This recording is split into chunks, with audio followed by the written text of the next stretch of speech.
The Book of Ruth, Chapter 1. It happened in the days when the judges judged that there was a famine in the land. A certain man of Bethlehem, Judah, went to sojourn in the country of Moab, he and his wife and his 2 sons. The name of the man was Elimelech, and the name of his wife Naomi, and the name of his 2 sons Mahlon and Chilion, Ephrathites of Bethlehem, Judah. They came into the country of Moab and continued there. Elimelech, Naomi's husband, died, and she was left and her 2 sons. They took them wives of the women of Moab. The name of the one was Orpah, and the name of the other Ruth, and they lived there about 10 years. Mahlon and Chilion died, both of them, and the woman alone was left of her 2 children and of her husband. Then she arose with her daughters-in-law, that she might return from the country of Moab, for she had heard in the country of Moab how that the Lord had visited his people in giving them bread. She went forth out of the place where she was, and her 2 daughters-in-law with her, and they went on the way to return to the land of Judah. Naomi said to her 2 daughters-in-law, Go, return each of you to her mother's house. The Lord deal kindly with you as you have dealt with the dead, and with me. The Lord grant you that you may find rest, each of you in the house of her husband. Then she kissed them, and they lifted up their voice and wept. They said to her, No, but we will return with you to your people. Naomi said, Turn again, my daughters, why will you go with me? Have I yet sons in my womb, that they may be your husbands? Turn again, my daughters, go your way, for I am too old to have a husband. If I should say I have hope, if I should even have a husband tonight, and should also bear sons, would you therefore wait until they were grown? Would you therefore stay from having husbands?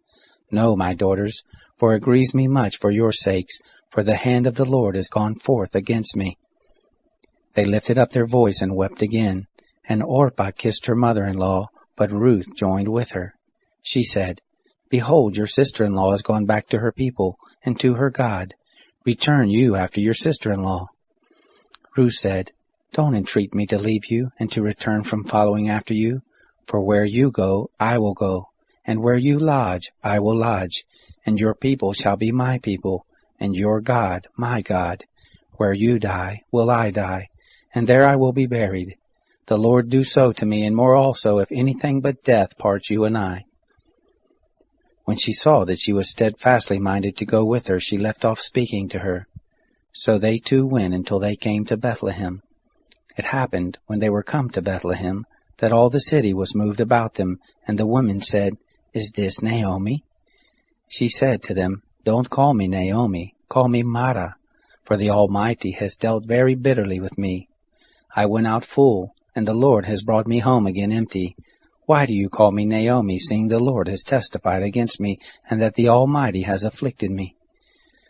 So Naomi returned, and Ruth the Moabitess her daughter-in-law with her, who returned out of the country of Moab, and they came to Bethlehem in the beginning of the barley harvest. Chapter 2. Naomi had a kinsman of her husband's, a mighty man of wealth of the family of Elimelech, and his name was Boaz. Ruth the Moabitess said to Naomi, Let me now go to the field and glean among the ears of grain after him in whose sight I shall find favor. She said to her, Go, my daughter. She went and came and gleaned in the field after the reapers, and she happened to come to the portion of the field belonging to Boaz, who was of the family of Elimelech. Behold, Boaz came from Bethlehem and said to the reapers, The Lord be with you. They answered him, The Lord bless you. Then said Boaz to his servant who was set over the reapers, Whose young lady is this? The servant who was set over the reapers answered, It is the Moabite lady who came back with Naomi out of the country of Moab.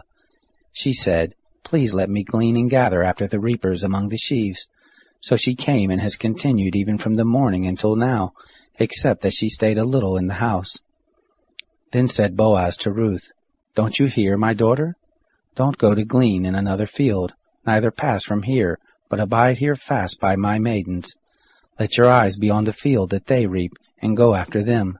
Haven't I charged the young men that they shall not touch you? And when you are thirsty, go to the vessels, and drink of that which the young men have drawn. Then she fell on her face, and bowed herself to the ground, and said to him, Why have I found favor in your sight, that you should take knowledge of me, seeing I am a foreigner? Boaz answered her, It has fully been shown me all that you have done to your mother-in-law since the death of your husband, and how you have left your father and your mother and the land of your birth, and have come to a people that you didn't know before. The Lord will recompense your work, and a full reward will be given you of the Lord, the God of Israel, under whose wings you are come to take refuge." Then she said, "Let me find favor in your sight, my lord, because you have comforted me, and because you have spoken kindly to your handmaid, though I am not as one of your handmaidens." At mealtime Boaz said to her, "Come here and eat of the bread, and dip your morsel in the vinegar." She sat beside the reapers, and they passed her parched grain, and she ate and was satisfied.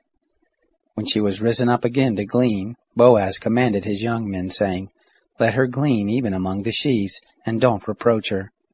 Also pull out some for her from the bundles, and leave it, and let her glean, and don't rebuke her." So she gleaned in the field until evening, and she beat out that which she had gleaned, and it was about an ephah of barley. She took it up, and went into the city, and her mother-in-law saw what she had gleaned, and she brought forth and gave to her that which she had left after she was satisfied. Her mother-in-law said to her, "Where have you gleaned today, and where have you worked? Blessed be he who did take knowledge of you." She had shown her mother-in-law with whom she had worked, and said, "The man's name with whom I work today is Boaz." Naomi said to her daughter-in-law, "Blessed be he of the Lord, who has not left off his kindness to the living and to the dead." Naomi said to her, "The man is a close relative to us, one of our near kinsmen." Ruth the Moabitess said, "Yes, he said to me, 'You shall keep close by my young men until they have ended all my harvest.'" Naomi said to Ruth, her daughter-in-law, "It is good, my daughter, that you go out with his maidens, and that they not let you go into any other field." So she kept close by the maidens of Boaz to glean to the end of the barley harvest and of wheat harvest, and she lived with her mother-in-law. Chapter 3. Naomi, her mother-in-law, said to her, "My daughter, shall I not seek rest for you, that it may be well with you? Now isn't Boaz our kinsman, with whose maidens you were? Behold, he winnows barley tonight in the threshing floor. Wash yourself, therefore, and anoint yourself, and put your clothing on, and go down to the threshing floor, but don't make yourself known to the man until he has finished eating and drinking. It shall be, when he lies down, that you shall mark the place where he shall lie, and you shall go in, and uncover his feet, and lay down, and he will tell you what you shall do." She said to her, "All that you say I will do." She went down to the threshing floor, and did according to all that her mother-in-law told her. When Boaz had eaten and drunk, and his heart was merry, he went to lie down at the end of the heap of grain, and she came softly, and uncovered his feet, and laid herself down. It happened at midnight that the man was afraid, and turned himself, and behold, a woman lay at his feet. He said, "Who are you?" She answered, "I am Ruth, your handmaid. Spread therefore your skirt over your handmaid, for you are a near kinsman." He said, "Blessed are you by the Lord, my daughter. You have shown more kindness in the latter end than at the beginning, inasmuch as you didn't follow the young men, whether poor or rich. Now, my daughter, don't be afraid. I will do to you all that you say, for all the city of my people does know that you are a worthy woman. Now it is true that I am a near kinsman. However, there is a kinsman nearer than I. Stay this night, and it shall be in the morning that if he will perform to you the part of a kinsman, well, let him do the kinsman's part. But if he will not do the part of a kinsman to you, then I will do the part of a kinsman to you, as the Lord lives. Lie down now until the morning." She lay at his feet until the morning. She rose up before one could discern another, for he said, "Let it not be known that the woman came to the threshing floor." He said, "Bring the mantle that is on you, and hold it." And she held it. And he measured 6 measures of barley, and laid it on her, and he went into the city. When she came to her mother-in-law, she said, "Who are you, my daughter?" She told her all that the man had done to her. She said, "These 6 measures of barley he gave me, for he said, 'Don't go empty to your mother-in-law.'" Then she said, "Sit still, my daughter, until you know how the matter will fall out, for the man will not rest until he has finished the thing this day." Chapter 4. Now Boaz went up to the gate, and sat down there. And behold, the near kinsman of whom Boaz spoke came by, to whom he said, "Ho, such a one! "Turn aside, sit down here." He turned aside and sat down. He took 10 men of the elders of the city and said, "Sit down here," and they sat down. He said to the near kinsman, "Naomi, who has come back out of the country of Moab, is selling the parcel of land which was our brother Elimelech's. I thought to disclose it to you, saying, 'Buy it before those who sit here and before the elders of my people. If you will redeem it, redeem it. But if you will not redeem it, then tell me, that I may know, for there is none to redeem it besides you, and I am after you.' He said, 'I will redeem it.'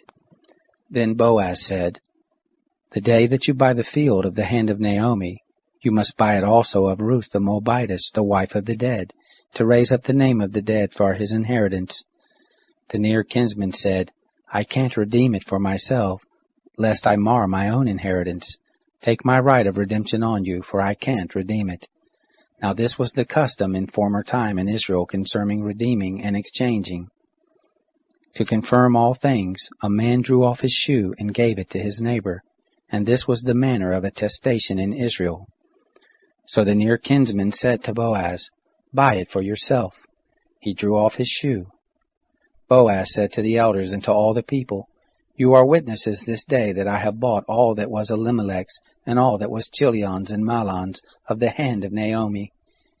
Moreover, Ruth the Moabitess, the wife of Mahlon, have I purchased to be my wife, to raise up the name of the dead on his inheritance, that the name of the dead not be cut off from among his brothers, and from the gate of his place.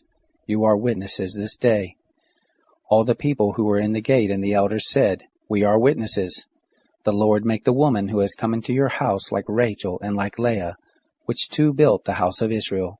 And do you worthily in Ephrathah, and be famous in Bethlehem, and let your house be like the house of Perez, whom Tamar bore to Judah, of the seed of which the Lord shall give you of this young woman.'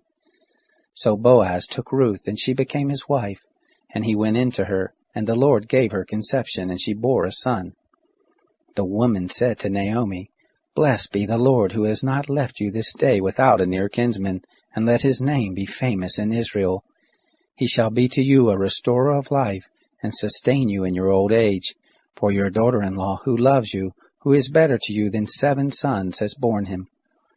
Naomi took the child and laid it in her bosom, and became nurse to it. The women, her neighbors, gave it a name, saying, 'There is a son born to Naomi,' and they named him Obed. He is the father of Jesse, the father of David. Now this is the history of the generations of Perez. Perez became the father of Hezron, and Hezron became the father of Ram, and Ram became the father of Amminadab, and Amminadab became the father of Nahshon, and Nahshon became the father of Salmon, and Salmon became the father of Boaz, and Boaz became the father of Obed, and Obed became the father of Jesse, and Jesse became the father of David.